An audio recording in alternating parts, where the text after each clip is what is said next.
गुड़िया जंगल में अपनी मम्मा के साथ पेड़ की एक बड़ी डाल पर बैठी थी। उसकी मम्मा बाजार से कुछ जरूरी चीजें लेने जा रही थी।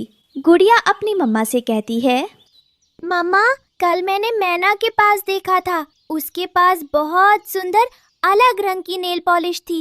मुझे वो नेल पॉलिश बहुत अच्छी लगी थी। मेरा भी बहुत दिल कर रहा था कि मैं अपने पंखों और पंजों पर नेल पॉलिश लगाऊं। प्लीज आप मेरे लिए नेल पॉलिश ले आना। गुड़िया बेटी, मैं मंडी में यह सब्जियां बेचने जा रही हूँ। अगर मेरी सब्जियां अच्छे दामों में बिक गईं, तो मैं आपके लिए नेल पॉलिश ले आऊंगी। अगर अच्छे दामों में ना बिकी तो मेरी बच्ची, आपको कुछ समय इंतजार करना होगा, फिर मैं आपको नेल पॉलिश ला दूंगी। मम्मा, आपकी सब्जियां अच्छे दामों में। फिर रानो चिड़िया अपनी सब्जियों की टोकरी उठाती है और मंडी बेचने निकल जाती है। वो मंडी जाकर दुकानदार से सब्जियों के भाव पूछती है।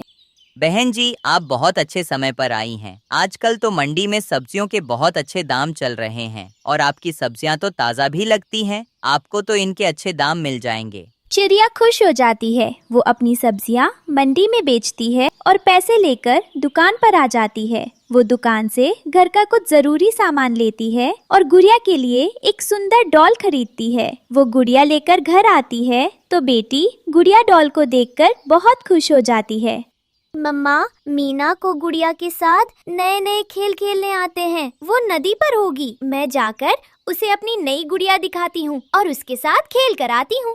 अच्छा मेरी बच्ची, जाओ और जल्दी घर वापस आ जाना, शाम भी होने वाली है। फिर गुड़िया अपनी सुंदर डॉल लेकर नदी पर अपनी दोस्त मीना के पास जाती है। मीना, मीना, देखो देखो, मेरी मम्मा ने मुझे कितनी सुंदर गुड़िया दिला दी। आओ हम दोनों मिलकर इस सुंदर गुड़िया के साथ खेलते हैं। वाह गुड़िया, तुम्हारी डॉल तो बहुत प्यारी है। क्या तुम मुझे भी इसके साथ खेलने दोगी? वे दोनों नदी पर ऐसे बैठी बातें कर रही थी कि दूर पेड़ पर बैठी गोरी तोवी ये सब देख रही थी। मेरे होते हुए मोटी चिड़िया की यह बेटी इतनी सुंदर गुड़िया से खेलेगी। मैं भी देखती हूँ कैसे खेलती है यह इस डॉल से। गोरी आगे बढ़ती है और गुड़िया से उसकी डॉल छीनकर जल्दी से वहाँ से भाग जाती है। गुड़िया रोने लग जाती है। बुरी आंटी, गोरी कवि, आप बहुत बुरी आंटी हैं। मैं अभी जाकर आपका अपनी मम्मा को बताती हूँ। गुड़िया रोते हुए घर जाती है और अपनी मम्मा को सारी बात बताती है। गुड़िया बेटी, अभी तो शाम हो गई है। सुबह होते ही मैं गोरी के घर जाऊंगी और उससे आपकी गुड़िया वापस ले आऊंगी। इधर गोरी कौवी घर जाकर उस डॉल से खेलती है और खुशी से कभी इधर उछलती है तो कभी उधर। बस बस गोरी, तुम तो ऐसे उछल रही हो जैसे तुमने पहली बार कोई गुड़िया देखी हो। कालू, तुम यह खुशी नहीं समझोगे। गुड़िया से तो मैंने पहले भी काफी बार खेला है, लेकिन इस मोटी चिड़िया की बेटी की डॉल छीनकर खेलने का मजा ही कुछ और है। और देखो ये कितनी सुंदर है।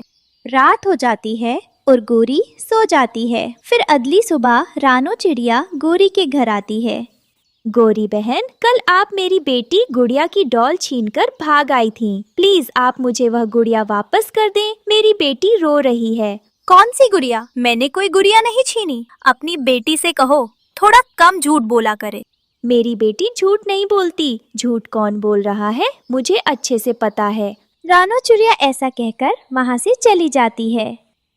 उधर गुड़िया जब स्कूल से वापस आ रही थी तो उसे दूर एक चमकता हुआ घर नजर आता है। जब वो उस घर के पास जाती है तो वो सुंदर गुड़ियों का घर था और उस घर पर बहुत सी रंग बिरंगी प्यारी प्यारी गुड़ियां सजी हुई थी। गुड़िया ये देखकर बहुत खुश हो जाती है। अरे, ये तो गुड़ियों का घर है। इतनी सारी सुंदर डॉल, मैंने तो कभी भी अपनी जिंदगी में इतनी सारी गुड़ियां एक साथ नहीं देखी। अभी गुड़िया ये देखकर ही खुश हो रही थी कि उस गुड़ियों के घर से आवाज आती है। गुड़िया, मैं एक जादुई घर हूँ और मुझे मालूम है कि तुम्हें गुड़ियों से खेलना कितना पसंद है। तुम मेरे ऊपर से जैसी चाहो सुंदर गुड़िया ले सकती हो।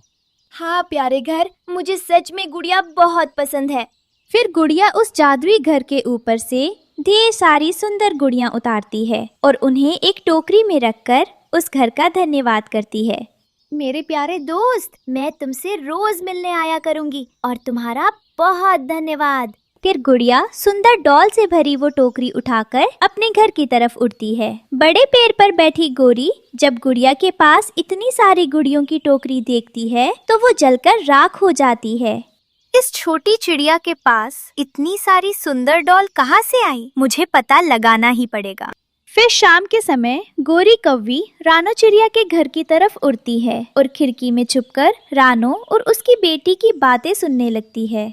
गुड़िया बेटी, मैं तब से आपसे पूछ रही हूँ, ये इतनी सारी सुंदर गुड़ियाँ कहाँ से मिली आपको? आप मुझे बता क्यों नहीं रही? मम्मा, जब मैं स्कूल से आ रही थी तो रास्ते में मुझे गुड़ियों का एक जादुई घर मिला। वो घर मुझसे बात भी कर रहा था और ये सारी डॉल मैंने उसी के ऊपर से ली हैं। अरे वाह मेरी बच्ची, तुम्हें डॉल इतनी पसंद है, मुझे नहीं मालूम था। मैं भी कल तुम्हारे साथ जाऊंगी और तुम्हारे उस दोस्त घर से मिलूंगी। गोरी रानो और उसकी बेटी की सारी बात सुन लेती है और जल्दी से उस गुड़ियों के घर की तरफ भागती है। गोरी कौवी बड़े पेड़ों से होते हुए आगे गुड़िया के स्कूल के रास्ते की तरफ जाती है तो उसे दूर गुड़ियों का वो घर चमकता हुआ दिखाई देता है। वो उस घर के पास जाती है। गुड़ियों के घर। तूने उस मोटी चिड़िया की बेटी को इतनी सारी सुंदर गुड़िया दी, मुझे भी बहुत सारी डॉल चाहिए। ओ गौरी, मैं तुम्हारा ही इंतजार कर रहा था। तुम ही हो ना जिसने गुड़िया से उसकी डॉल छीनी थी? अरे तुम्हें कैसे पता कि मैं गोरी हूँ? अभी बताता हूँ कि मुझे कैसे पता है। गुड़ियों का वो घर गोरी को पकड़ लेता है और अपने साथ उसे उल्टा लटकाकर डंडे मारने लगता है। तुम जंगल के सभी पक्षियों को परेशान करती हो गोरी, तुम कब सुधरोगी? और तो और तुम बच्चे पक्षियों को भी परेशान करती हो। माफ कर दो गुड़ियों के घर, मुझे माफ कर दो। तभी वहाँ से तोता गुजरता है। गोरी तोते को आवाज लगाती है और उससे कहती है, तोते जल्दी जाकर गुड़िया को बुला कर लेकर आ। उसे कहना कि उसका गुड़ियों का घर मुझे मार रहा है। तोता रानो चिड़िया के घर जाता है और उसे सारी बात बताता है। मम्मा चले, लगता है मेरे दोस्त ने गोरी आंटी को उनकी चोरी की सजा दी है। घर गोरी को छोड़ देता है और गोरी वहाँ से अपनी जान बचाकर भागती है। गुड़िया और उसकी मम्मा ये देखकर हंसने लग जाती हैं। गुड़ियों के घर, मुझे भी एक सुंदर डॉल दे दो, मैं अपनी पत्नी हरियाली के लिए ले जाऊंगा। हाँ मेरे दोस्त, तोते अंकल को भी अपनी एक प्यारी सी डॉल दो, ये बहुत अच्छे हैं। ऐसे वे सब आपस में बातें करने लगते हैं। प्यारे दोस्तों, आपको ये डॉल वाली कहानी कैसी लगी कमेंट में जरूर बताएं। और प्यारे दोस्तों, इस कहानी को लाइक, अपने दोस्तों के साथ शेयर और चैनल को सब्सक्राइब करना बिल्कुल मत भूलना। आपका धन्यवाद। मेरी तो किस्मत ही फूट गई जो मेरी तुझसे शादी हो गई। मेरे मामा जी ठीक कहते हैं, तू कभी मुझे कोई खुशी नहीं दे सकती। जैसे ही तू शादी करके आई, मेरी माँ मर गई और अब तो हद हो गई। आखिर कब मुझे भी पिता बनने की खुशी मिलेगी? मेरे जितने भी दोस्त थे, उन सब के घरों में उनके बच्चों की काय होती है। ये देखकर मेरा दिल बहुत दुखता है। गोरी को खूब खरी खोटी सुनाकर कालू घर से निकल जाता है। गोरी कौवी और जोर से रोने लग जाती है। अगर ऊपर वाले ने अभी तक मेरी गोद हरी नहीं की तो इसमें मेरी क्या गलती है? कालू जी को इस बात को समझना चाहिए। शाम हो जाती है। कालू कौवा बहुत गुस्से में घर आता है। गोरी कालू के सामने भोजन रखती है। कालू पंख मारकर भोजन की थाली दूर गिरा देता है। मैं समझ सकती हूँ आपका दुख, इसीलिए मैंने इस सब का एक हल निकाला है। आप अपने मामा जी से कहकर अपनी दूसरी शादी करवा लीजिए। ये सुनकर तो कालू कौवे के मन में लड्डू फूटने लग जाते हैं। अंदर ही अंदर वो यही चाहता था। वैसे मैं ऐसा पक्षी नहीं हूँ, लेकिन अगर तुम इतना कह रही हो तो ठीक है, मैं जाकर मामा जी से बात करूँगा। फिर अगली सुबह कालू कौवा अपने मामा जी के जंगल जाता है और उनसे शादी की बात करता है।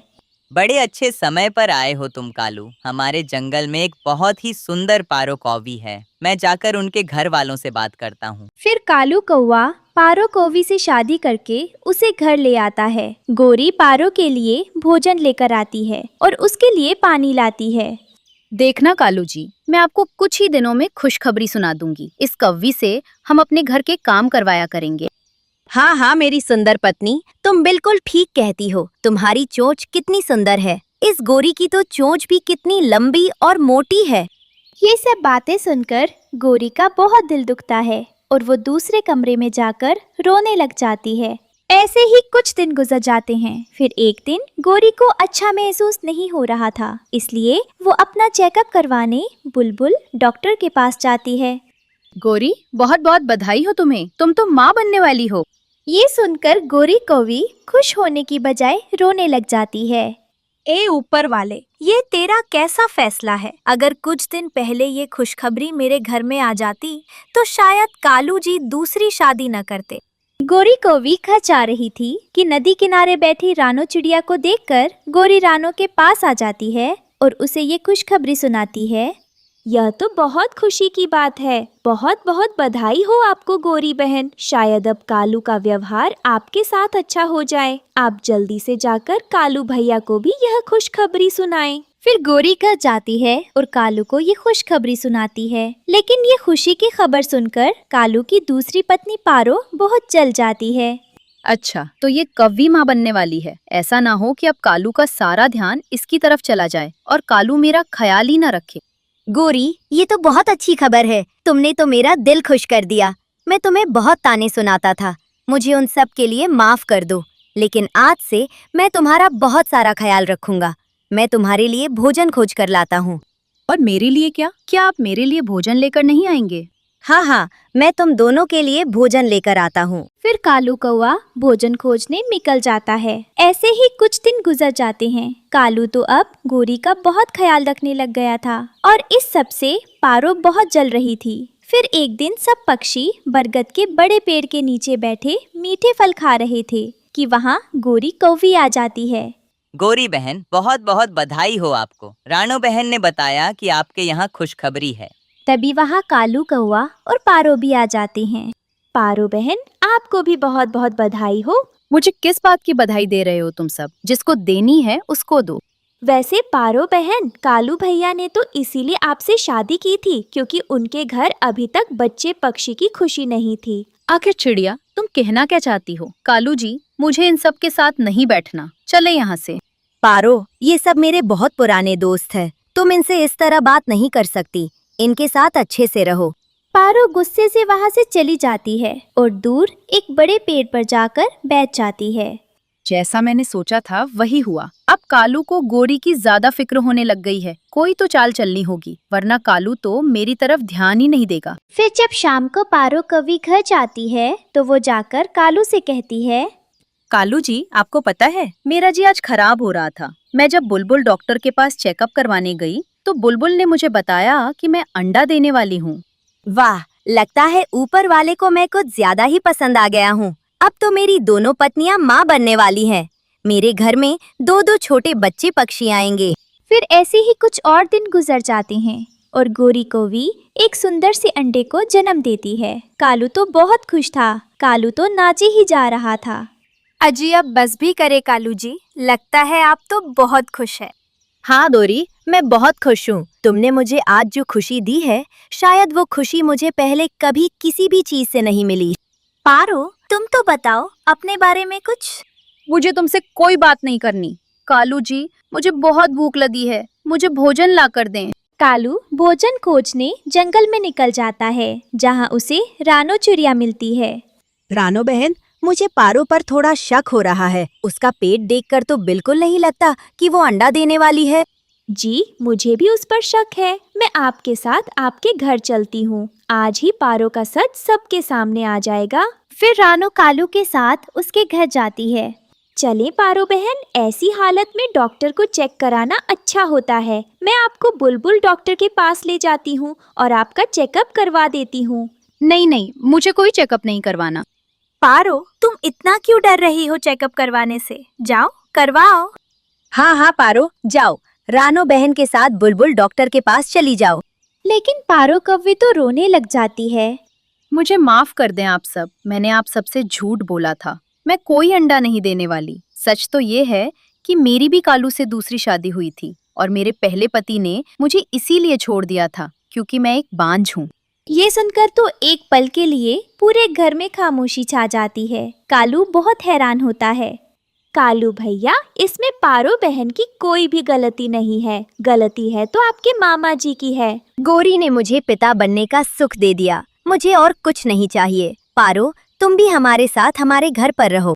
कालू, तुम्हारा बहुत धन्यवाद। तुम बहुत अच्छे मन के हो और गोरी, तुम भी बहुत अच्छी हो। फिर वे सब आपस में बातें करने लग जाते हैं। प्यारे दोस्तों, आपको ये कहानी कैसी लगी? कमेंट में ज़रूर बताएं और इस कहानी को लाइक, अपने दोस्तों के साथ शेयर और चैनल को सब्सक्राइब करना बिल्कुल मत भूलना। आपका धन्यवाद।